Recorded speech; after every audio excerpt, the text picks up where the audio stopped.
今、雨漏りの補修の方が終わりました。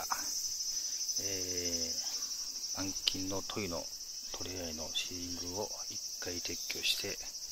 上から新しく鋼筋を打って、もう一度アルミのテープで上を保護しております。